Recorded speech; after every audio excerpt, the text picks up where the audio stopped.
un proceso de fotosíntesis. Eso es en relación a todos los organismos vivos. Aquí obviamente es en ausencia de oxígeno, y no hay oxígeno. Oxidación, fermentación y fotosíntesis.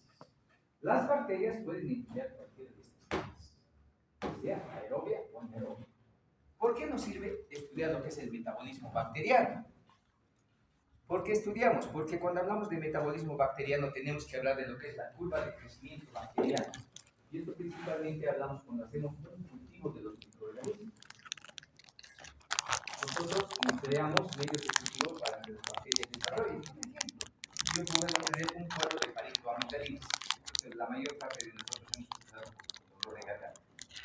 Puede ser de etiología bacteriana o etiología viral. ¿Cómo me doy cuenta?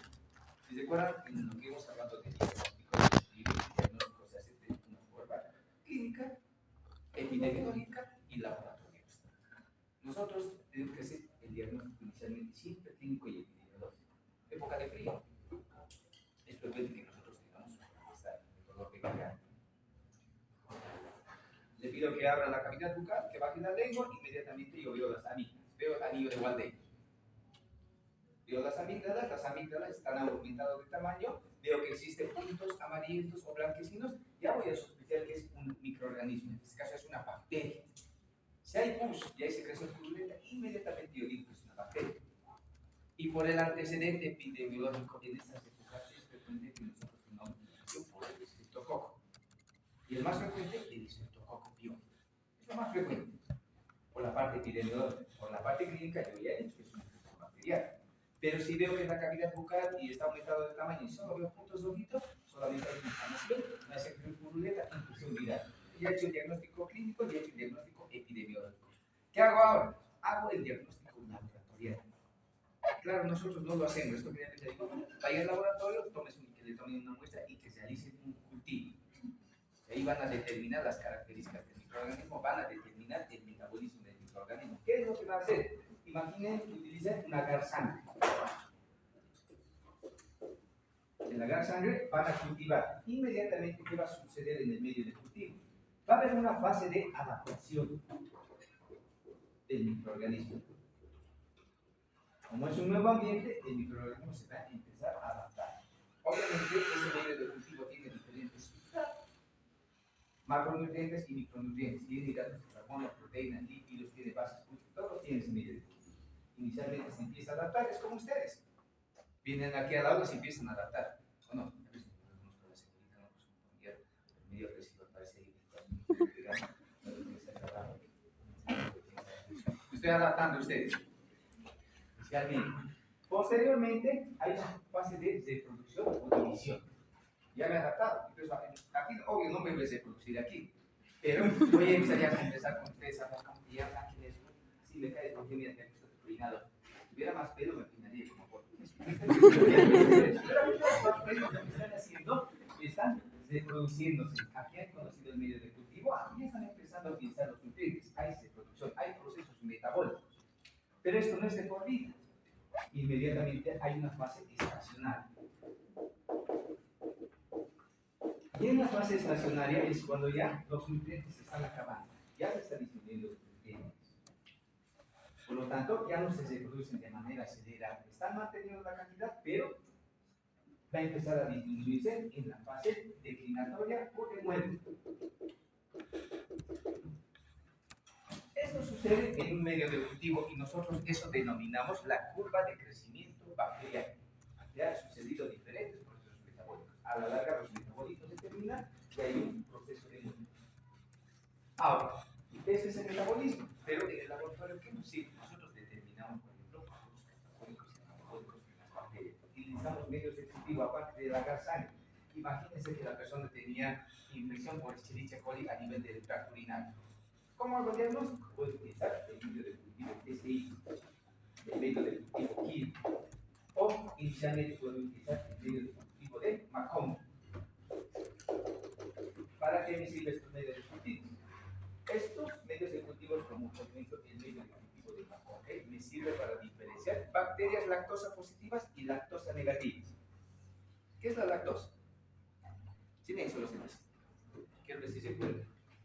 Si no se acuerdan, no te preocupes, no es examen.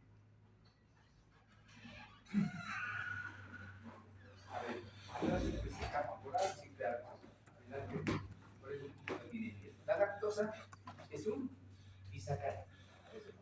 Lactosa, sacarosa son disacáridos. Por lo tanto, aquí tenemos un hidrato de carbono. Y aquí nosotros las bacterias las dividimos en lo que son lactosa positivas y lactosa negativas. ¿Cuál es la finalidad? Inicialmente veo que son lactosa positivas. Voy a decir que este microorganismo es Escherichia coli, es protein, pues, es lactosa negativa. Es salmonella sigue. Por lo tanto, este medio de cultivo me ayuda a determinar el metabolismo bacteriano y gracias a eso ya sé qué microorganismo, más o menos. Ya estoy suponiendo que posiblemente sea salmonella sigue, gracias al proceso metabólico.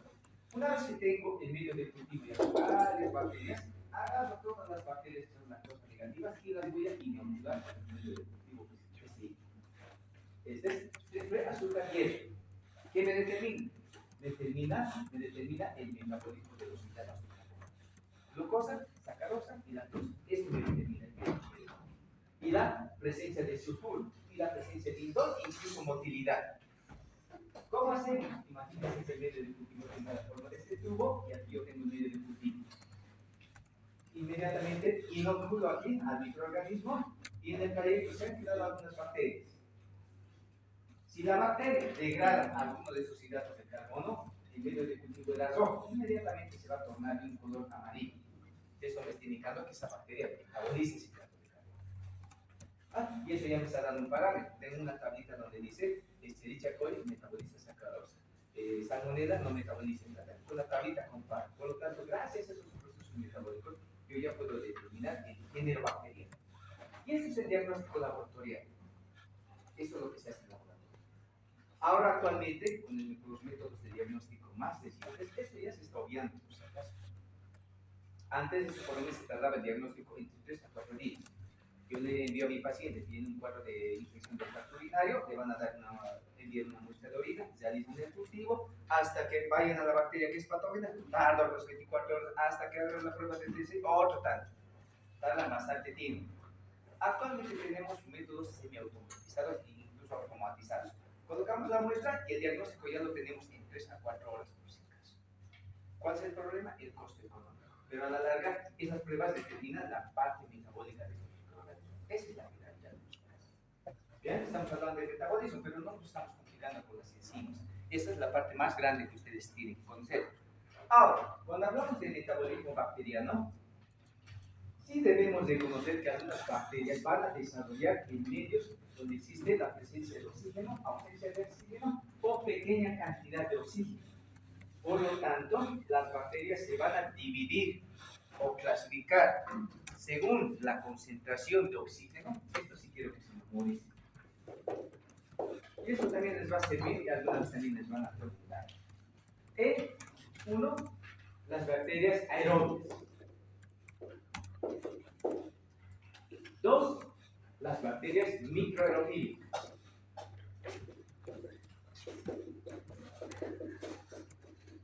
3, las bacterias anaerobias estrictas.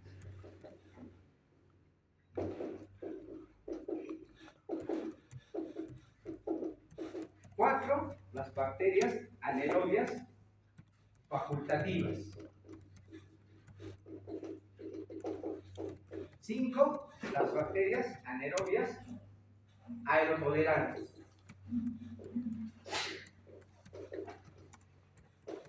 Como les dije, todo está anotado en las presentaciones. No, solamente quiero que entiendan. Aquí está todo eso. Miren, está anotado. Solo quiero que entiendan. Hasta yo mismo me canso de escribir. Debe ser la edad. Ya pensaba jubilarme este año. Me canso, ¿pueden creer? Debe ser, ¿no? La edad, el estrés, me canso. El peso, sobrepeso, debe ser yo. Ya no voy a poner nada. ¿Qué es una bacteria aeróbica? Una bacteria aeróbica es aquella que desarrolla sí o sí en la con presencia de oxígeno. Sí o sí se quiere oxígeno para poder reproducirse y realizar todos los procesos metabólicos. Ejemplo, el Mycobacterium tuberculosis. Han debido escuchar de la tuberculosis. Esa bacteria ingresa por vía oral y va a pulmones. Y en pulmones existe gran concentración de oxígeno. Por eso dicen las bacterias aerobias son aquellas que sí o sí desarrollan en presencia de oxígeno. Esa característica.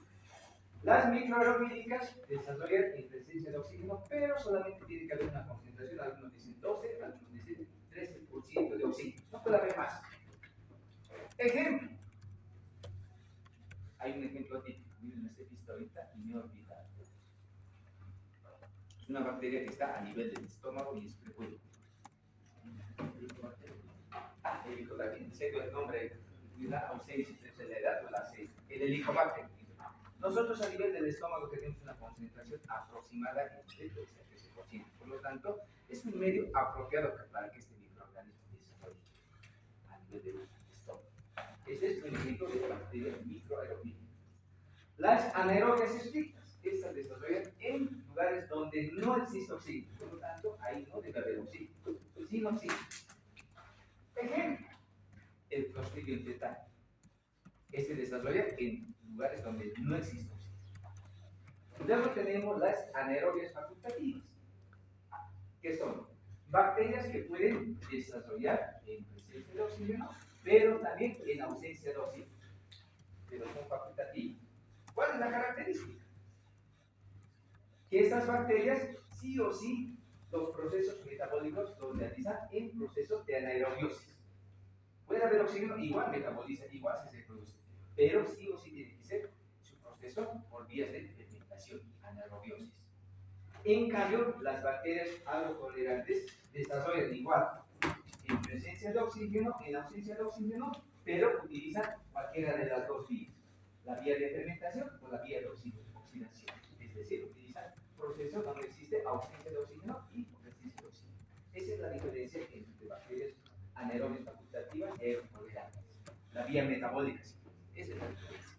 Y esa es una clasificación de las bacterias en relación a la concentración de oxígeno y los procesos metabólicos que estas realizan. Existe otra clasificación.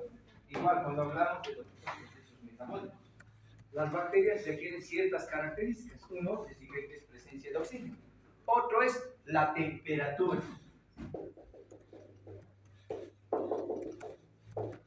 Y la temperatura es importante dependiendo del microorganismo que estemos hablando.